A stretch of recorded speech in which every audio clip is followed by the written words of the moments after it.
Nossa última aula foi um debate, então hoje nós vamos adentrar um pouco mais e conhecer os dois principais sofistas, o Protágoras e o Gorgias. Pelo menos foram os que mais ficaram conhecidos aí no período de Atenas e na Grécia Antiga.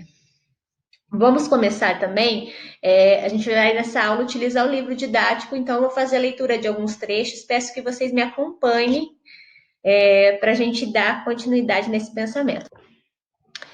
Então, lá na página 68 do livro de vocês vão acompanhar esse texto que está na minha tela, que é o que tem no livro de vocês sobre a retórica grega.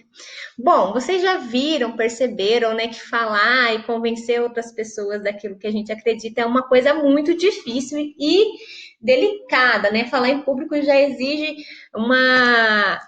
que nós não tenhamos timidez e se solte aí. E ainda, né, mesmo que o debate que nós tivemos na última aula foi virtual, a gente viu que é difícil a gente convencer o outro daquilo que a gente acredita. E aí, nesse texto aqui, a gente vai falar um pouco sobre isso. Um cidadão da Grécia Antiga que falasse bem e tivesse a capacidade de argumentar e de convencer outras pessoas poderia intervir nas grandes decisões da cidade.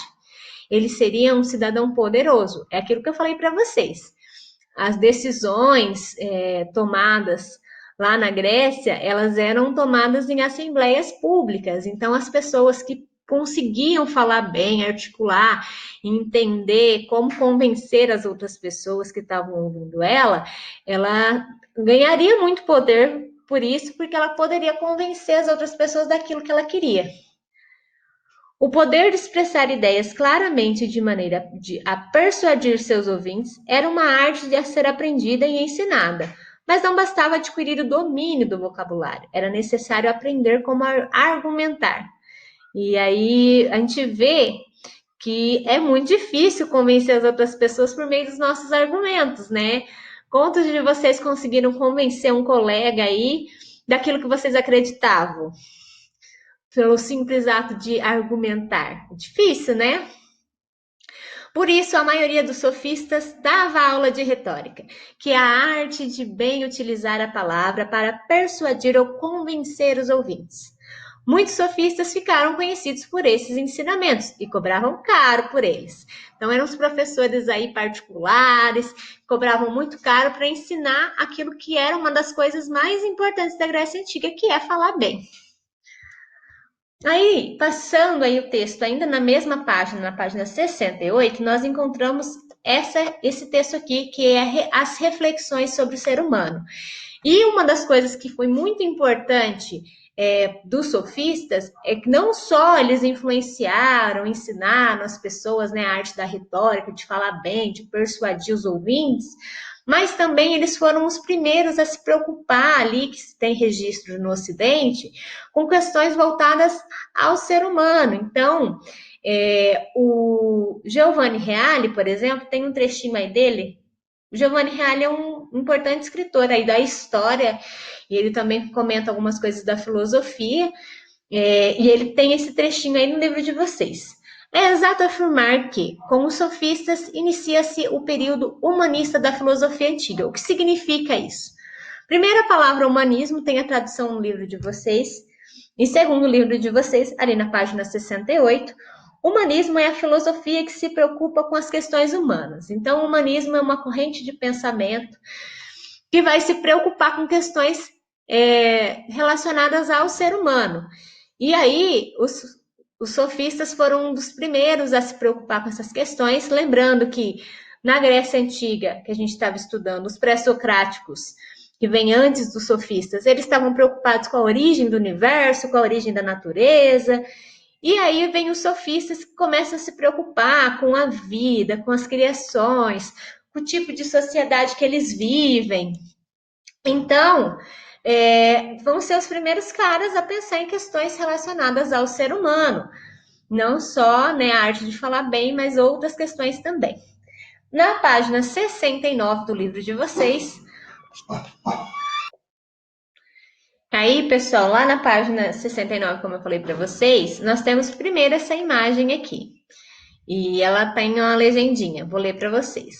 Com o tempo, os costumes mudam e as transformações tecnológicas colaboram para isso. Uma das coisas muito claras sobre essas mudanças, por exemplo, é o nosso jeito de aprender. Há pouco tempo nós estávamos em salas de aula, de segunda a sexta, né, com metodologias aí muito ligadas ao que é o tradicional. E aí, agora, de uma hora para outra, devido a essa pandemia, nós estamos aprendendo a nos transformar, né? Aprender de outro jeito. Por exemplo, aqui remotamente. Eu da minha casa, vocês é de vocês. Então a gente vê que as coisas vão mudando com o tempo, os costumes, os hábitos, e até a própria tecnologia à nossa volta faz com que a gente mude. Os pais de vocês, por exemplo, não cresceram consultando as dúvidas deles no Google.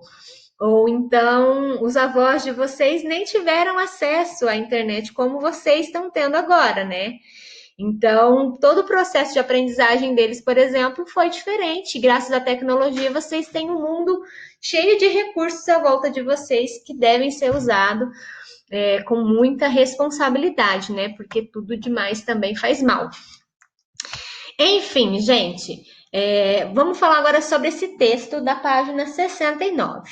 Esse texto da página 69, que vocês podem fazer a leitura dele na íntegra, ou seja, ler ele inteirinho aí no livro de vocês, ele está falando que os sofistas, eles viajavam muito, e aí eles iam em diversas cidades gregas, e em cada cidade eles percebiam que as pessoas tinham crenças diferentes, regras para se conviver socialmente diferentes, tradições, valores. Então, cada cidadezinha que eles passavam, eles percebiam que as condições sociais eram diferentes devido à forma com que as pessoas interagiam entre elas.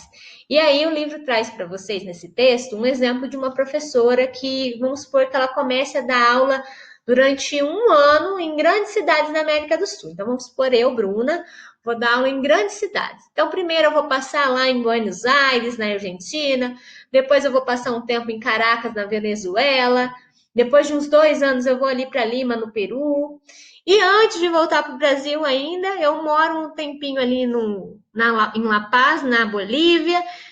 Enfim, quando eu retornar para o Brasil, provavelmente eu vou ter uma noção de como as culturas são diferentes. Vocês acham que o pessoal ali no Paraguai aprendem da mesma maneira que vocês? Provavelmente não. Assim como de outras cidades brasileiras mesmo, muito mais próximas a nós, a gente vê que a cultura, as tradições são muito diferentes. Eu não sei se existe alguém nessa sala que veio, às vezes, de alguma outra cidade, e aí chegou aqui e percebeu que tudo é muito diferente no Paraná, mas normalmente quando a gente vai para um lugar em outro estado, normalmente é assim, né? No mesmo estado ainda a cultura é muito parecida. Mas quando a gente vai para outro estado, a gente vê que as pessoas acreditam em coisas muito diferentes, nomeiam as coisas de forma diferente, né? Então a linguagem é diferente, os valores, né? O que as pessoas dessa comunidade acreditam são diferentes. Então vai variar de uma sociedade para outra aquilo que as pessoas acreditam ser o correto. E ao perceber isso, os sofistas eles concluíram que a sociedade é diferente, né? A natureza da sociedade da natureza ativa, da físis. A físis seria algo que é permanente, é invariável, não muda, é uma matéria primordial, né? Da qual tudo surge e a qual tudo retorna. Um exemplo de lei natural que é invariável, indiferente da sociedade, é a lei da gravidade.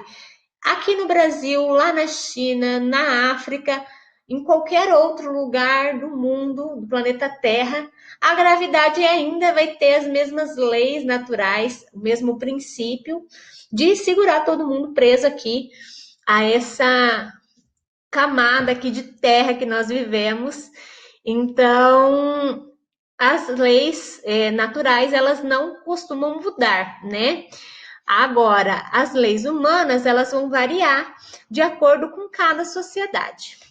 E aí, passando a página novamente, lá na página 70, deixa eu puxar para cá para eu poder puxar para a página 70. Bom, E aí vocês vão ver que nessa parte aí da página 70 vai falar um pouco mais sobre como essas coisas são mutáveis. As convenções humanas são mutáveis. O que é uma convenção humana? Segundo o livro de vocês, tem aí, por favor, olhem na página 70, um pontinho roxo explicando o que é convenção. Convenção é um conjunto de usos ou costumes estabelecidos ou aceitos por indivíduos em determinados grupos. Então, na nossa sala, nós vamos combinar que toda quarta-feira todo mundo vai usar uma caneta de uma cor específica, só caneta verde. Então, a gente vai, por meio de uma convenção, a gente vai juntar o nosso grupo de pessoas e decidir uma regra que toda quarta-feira nós vamos usar caneta verde. Esse tipo de ação, esse tipo de junção, né, de pessoas para determinar regras e valores para uma sociedade é conhecido como convenção. Então, nesse texto da página 70, ele vai falar sobre como as convenções, elas são moldadas de acordo com a sociedade que as fizeram. Por exemplo, aqui no Brasil, o texto vai mostrar para vocês, até 1930 as mulheres não podiam votar. Quem decidiam pelo futuro do país e sobre as questões políticas eram os homens, que naquela época eram tratados como seres superiores.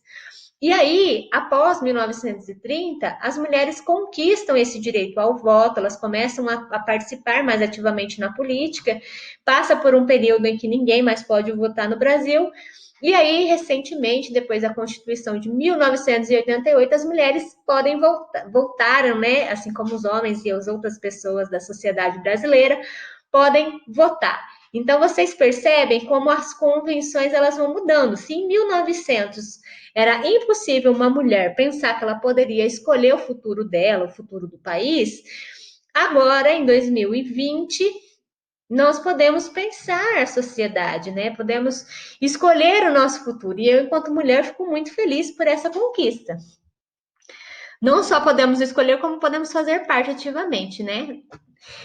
Os sofistas, eles perceberam, então, que essas características das sociedades humanas e compreenderam que cada uma delas funciona de um acordo com as certas convenções. Então, uma convenção que nós fazemos no sexto A é diferente de uma convenção do sexto B, que é diferente da uma convenção do sexto C e do sexto D. Isso que a gente está falando de uma sociedade ainda que tem costumes e valores muito próximos, né?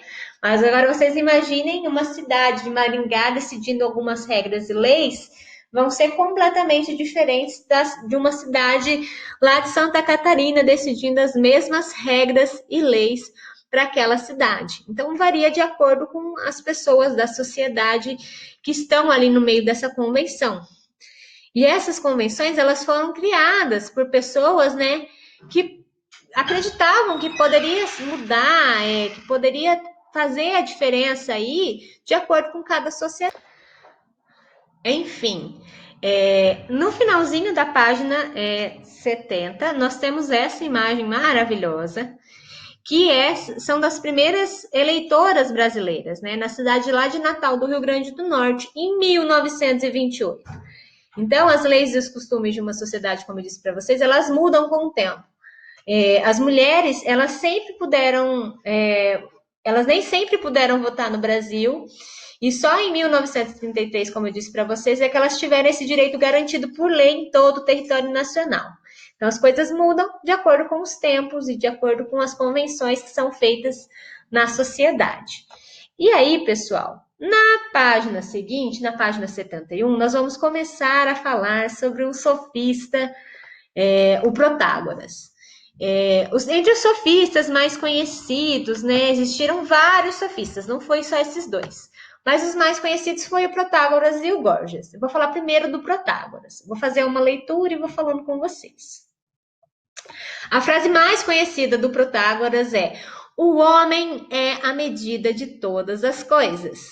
Isso quer dizer que o ser humano decide sobre o que é certo ou errado, bom ou ruim, verdadeiro ou falso, útil ou inútil e assim por diante. Por exemplo, duas pessoas podem entrar no mesmo momento em um rio e ter as sensações diferentes. Uma pode sentir que a água está fria, a outra que a água está quente. E quem teria razão? Para o Protágoras, as duas. Pois a sensação de frio ou a de calor, elas são verdadeiras dependendo da pessoa que está sentindo. Então, o Protágoras acreditava que cada ser humano é a medida das coisas que ele deve acreditar, que ele deve sentir. Imagine, por exemplo, que você esteja com um amigo olhando um cartaz de um filme. Você acha o cartaz muito bonito, mas seu amigo acha horrível. Quem está com a razão? E o Protágoras iria dizer que eram os dois que estavam com a razão, pois cada um tem o seu motivo para gostar ou não do que está vendo, né? O mesmo aconteceria para todas as coisas humanas. Na última aula, nós fizemos um debate para usar da arte da persuasão, do convencimento. E nós também podemos usar essa última aula, que foi um debate, para ilustrar isso que o Protágoras está dizendo, pedir para que vocês escolhessem um lado. E cada um escolheu um lado, né? A maioria escolheu pelo menos um lado. Teve gente que não opinou. Mas, nesse momento que cada um escolhe um lado, cada um tem os seus motivos, as suas verdades para concordar com aquele lado. Então, vocês vejam o que o Protágoras está dizendo, né? Que cada homem é a medida das suas próprias verdades, das suas próprias convicções, né? Daquilo que ele acredita.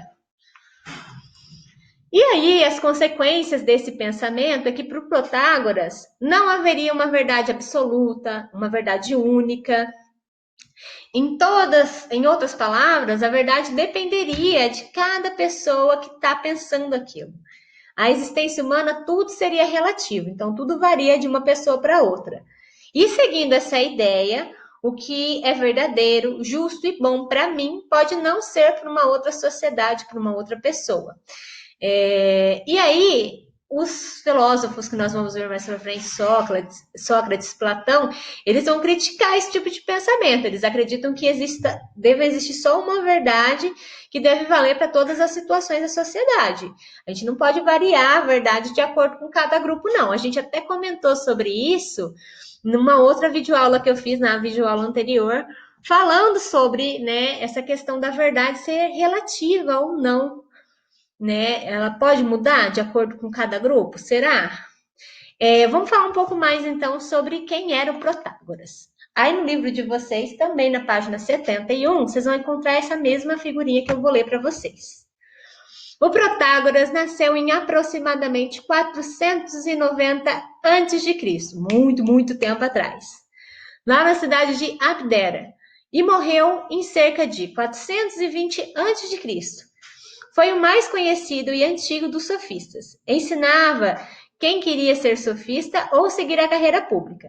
Esteve em Atenas diversas vezes e foi amigo de Péricles, um poderoso general e estadista ateniense. Protágoras foi citado em várias obras de Platão, que chegou a aproveitar o nome do sofista como título para uma delas. Apesar de combater as suas ideias, Platão o tratava de maneira respeitosa. O Platão, ele era um inimigo ali do Protágoras, ele odiava o Protágoras, mas ele tratava o Protágoras com respeito. Acontece que, como eu até comentei com vocês, o Platão escreveu sobre os sofistas e ele tinha muitas críticas para os sofistas, porque ele não concordava com essa ideia de que a verdade pode variar de um grupo para o outro. A verdade deveria ser algo que abrangesse a todas as pessoas e não a um grupo e aí ao outro isso pudesse mudar. Então, o Protágoras foi uma pessoa que escreveu sobre os sofistas, muitas obras que são conhecidas aí dos sofistas foi por meio de alguns escritos do Protágoras, em que ele vai descer a lenha no coitado dos sofistas, vai falar mal deles, falar que eles eram vendedores de conhecimento, que isso não existia. Enfim, passando a página, vamos falar agora um pouquinho sobre o Gorgias, né? Lá na página 72. Bom, o sofista Gorgias, ele era famoso pela capacidade da retórica, né? Ele falava muito bem. E ele tinha essa habilidade de convencer as pessoas por meio do seu discurso, das suas palavras. Sabe aquelas pessoas que você para ouvir um minuto, às vezes na internet, no Google, às vezes está até numa propaganda, e ela te convence da ideia delas? Então, o Gorgias, ele era esse tipo de pessoa, ele convencia as outras pessoas por meio do seu discurso, das suas palavras, dos seus argumentos. A sua voz era poderosa em uma assembleia. Suponha que durante a eleição do Grêmio Estudantil, ele tivesse na sua chapa. Vocês poderiam convencer os demais colegas que eram a melhor opção da sua escola e ganhariam com muita facilidade, porque ele tinha esse dom de convencer as pessoas. Entretanto, mais do que uma habilidade retórica, esse sofista tinha uma teoria sobre a importância da capacidade da persuasão. Ele defendia que a ideia de que em nenhuma situação as pessoas poderiam alcançar uma verdade absoluta e única.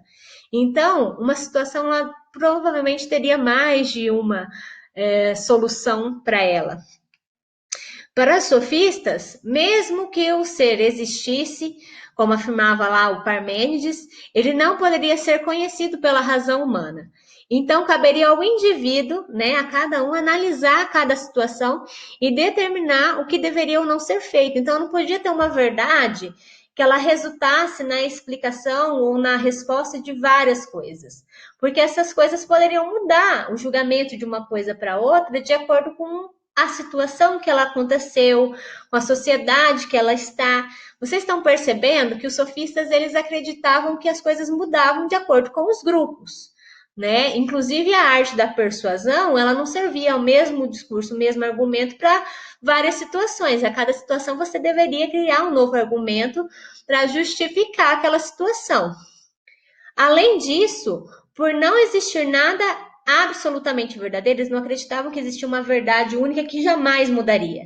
A palavra e o discurso não estariam presos a nada, não estariam voltados para uma verdade absoluta, a ser revelada, então não tinha nada disso. A palavra, então, valeria principalmente pela sua capacidade de convencer ao outro, de persuadir ao outro. Então, a minha palavra, ela vale à medida que ela te convence de que eu tô certo. Agora, se eu tô certo mesmo ou não, é outra história. Desse modo, os argumentos seriam momentâneos e mudariam de acordo com a situação.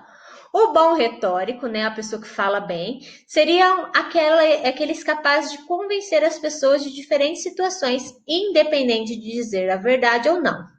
Para o Gorgias, no entanto, a retórica deveria ser usada com justiça. Você não pode usar sua retórica para justificar aquilo que você quer de modo injusto, né? Então, se você está defendendo uma injustiça, a sua retórica não deveria estar sendo utilizada.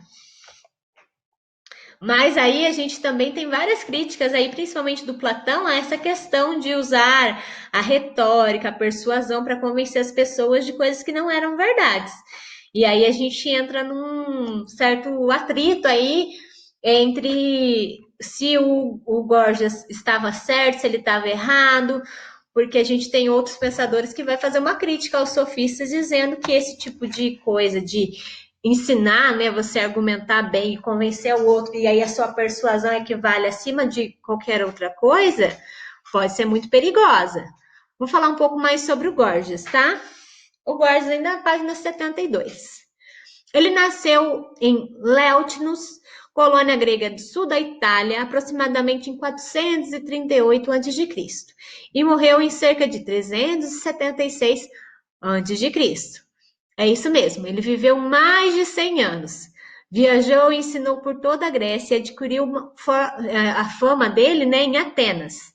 Sobre a natureza ou sobre o não ser é considerado sua obra mais importante. Gorgias destacou-se pelo ensino da retórica e acreditava que a capacidade de persuasão era a arte mais importante. Então, como vocês viram, para o Gorgias, mais fundamental aí do ser humano é a arte de convencer o outro, né? Quem tá ouvindo por meio de seus argumentos. A arte da persuasão. Vocês viram que não é algo fácil. Aí nós temos uma tirinha do Calvin que estaria sendo convencido aí pelas ameaças e os argumentos do seu pai. Quero ver se vocês talvez se identifiquem com essa tirinha. Viu? O papai me convenceu a fazer o dever de casa. Ele disse que quando eu for mais velho, vou descobrir que poucas coisas são mais gratificantes que o estudo. Aí eu disse, beleza, então quando eu for mais velho eu aprendo. E o que ele disse? que se eu não começar a estudar já, ele me mata antes de eu ficar mais velho. Olha só. Parece que você já aprendeu alguma coisa. Então, quem aí se identifica, o pai e a mãe falando, vai estudar, porque isso é a coisa mais importante que você vai ter, e aí você fica assim, ai, eu não quero ir agora, só depois. Então, esse daí foi os argumentos que o pai do Calvin, né, convenceu ele a estudar na hora que tem que ser estudado, né, ameaçando ele, no caso. E aí existem outros argumentos, eu acho que mais tranquilos do que isso. Meus amores, a atividade da aula de hoje. Vocês vão lá na página 73, vão responder a pergunta 3. Eu vou ler ela para vocês e vou explicar o que vocês vão fazer nela. O homem é a medida de todas as coisas. É uma frase de Protágoras e significa que não há uma verdade absoluta e única fora do homem. A verdade depende de cada pessoa ou de cada sociedade. Se a verdade é a verdade de cada pessoa, o que você acha que é preciso fazer para se viver harmoniosamente, coletivamente? Então, se a verdade ela é subjetiva, ela muda de uma pessoa para outra, o que vocês acham que deve ser feito, né? Como que deve ser chegado a uma conclusão sobre a verdade para que todo mundo viva bem? Para que eu, você e os seus amigos vivam bem. Se a verdade muda de uma pessoa para outra, segundo o Protágoras. Pensem nisso, pensem como a gente pode chegar em um consenso e como a gente poderia viver bem se a verdade muda de pessoa para pessoa. Aí vocês vão responder a 4. Vocês podem responder ou no caderno de vocês e mandar a foto, ou fazer um arquivo lá no Word, se vocês acharem mais fácil, só com o número da questão, responder e enviar lá no Google Class. Eu prefiro a foto do caderno de vocês. Não precisa copiar o enunciado, tá? Só as respostas. A 4. Para Gorgias, a persuasão nem sempre busca a verdade, mas sim o convencimento, pois o ser humano não é capaz de chegar a uma verdade absoluta e única. Se Gorgias está certo e não existe uma verdade absoluta, isso significa que o que importa para cada indivíduo é apenas a sua opinião, que prevaleça sobre as demais, independente de ela estar ou não certa. O que você pensa sobre a respeito? Então, vocês acham que o Gorgias estava certo? Que a opinião ela deve estar acima de uma possível verdade, independente de estar certo ou errado, a minha opinião? Se eu te convencer dela, é isso que vale a pena? É isso que está certo? O que vocês acham sobre o Gorgias, esse pensamento do Gorgias de que convencer as pessoas é mais importante do que chegar a uma verdade, porque o Gorgias não acredita que exista a possibilidade da gente entender uma verdade que vale para todo mundo. Então, escrevam o que vocês acreditam, o que vocês entenderam, o que vocês compreendem sobre a verdade, ela não ser possível de ser alcançada, e mais ainda, né? Sobre como a minha forma de me comunicar, o que eu convenço as pessoas deve estar acima, então, do convencimento. Vocês concordam com isso? Discordam? O que vocês pensam a respeito? Leiam essa frase, leiam o texto do Gorgias na página 72 para chegar a uma conclusão. Na próxima aula nós vamos fazer a correção dessa atividade. Vão responder as 5 também. Na foto a seguir, os jogadores parecem não estar entendendo bem. Não há consenso sobre o que devem fazer. Dessa forma, o jogo fica prejudicado. Você acha que a retórica é importante numa situação semelhante? O que você diria se fosse um dos jogadores? E aí, vocês que gostam de futsal, que gostam de futebol, me respondam aí. Nessa situação que tem um juiz aí discutindo com os jogadores. Vocês acham que nessa situação, você ter bons argumentos, você ser uma pessoa que fala bem, que usa da sua retórica, ajudaria numa situação dessas? Sim? Não? Como que te ajudaria? Como que você agiria se fosse um desses jogadores e o juiz estivesse falando que você cometeu uma falta, um negócio ali? Que argumentos que você daria para esse juiz? Pensem e escrevam, por favor. E, por último, vocês vão responder as 6. Vamos pegar essa tirinha aqui e vai me explicar como é que o Darth Vader convenceu o seu filho, I am father, convenceu o seu filho a sair com ele, né? A governar a galáxia. Então, leia essa tirinha e me digam o que ele usou de argumento para convencer o filho. Tá bom? É muito simples, muito fácil. Só o número da questão do caderno é a resposta. Perguntas 3, 4, 5 e 6 da página 73. Tá bom? Na próxima aula a gente faz a correção, conversa sobre essas questões, discute um pouco mais. Tá bom? Até a próxima aula.